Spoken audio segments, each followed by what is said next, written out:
They said women are created by God to let men have an ego.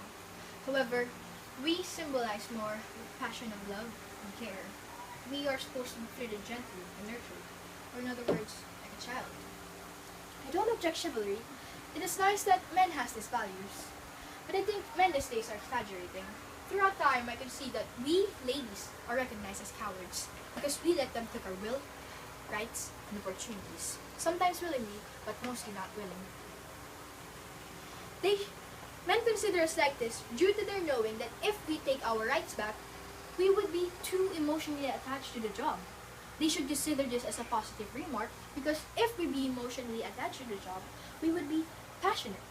Being passionate of what you do makes everything easier. They underestimate the things we could do. Women should not be underestimated, treated below men, or dirt, or a toy. This is not how chivalry is supposed to be, right? So how dare him? No, how dare them? Yes, I am a girl, a woman, a lady, but I am not always a damsel in distress. I am Charlotte Branwell, came from a family who are well respected. Unfortunately, when it comes to me, they treat me differently. My father had always made it clear to me that he wanted a son. Nevertheless, since he never had one, he did everything in his power to make me great, better, or equal with men, in the hope that I would someday succeed him as the head of the London Institute. Seeing that Council Whelan and my father were great friends, he agreed to his dying wish that I will be appointed as his successor and the head of the London Institute. The council always thought that a woman can't run an institution alone, so they wanted me to marry a man.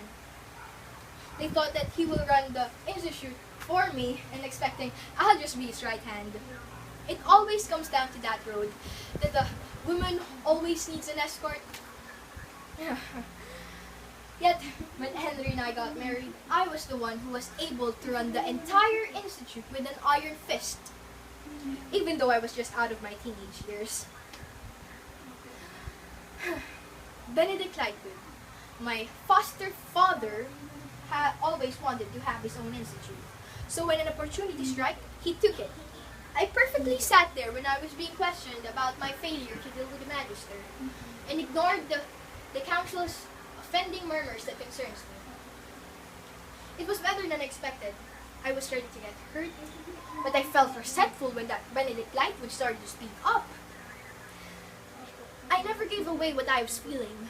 However, all I wanted to do was deprive his very existence.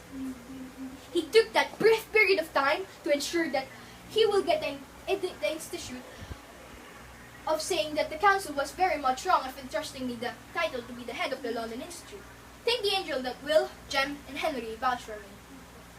Council Whelan decreed that all those living in the institute must undergo training to protect themselves from hostile forces.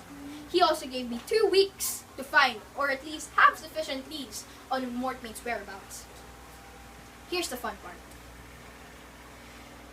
If I did not fulfill these requirements, I would be replaced by that dreadful Lightwood as the head of the London Institute.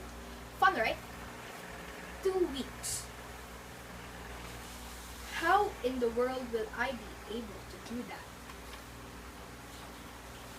I do have my family to help me. They will make sure that we won't lose our home. 2 weeks. They underestimated me.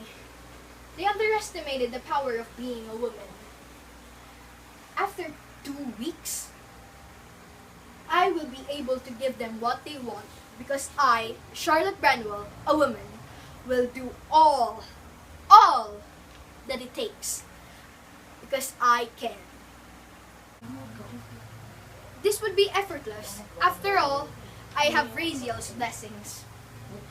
It will be all worth it just to see Benedict's hopeless face.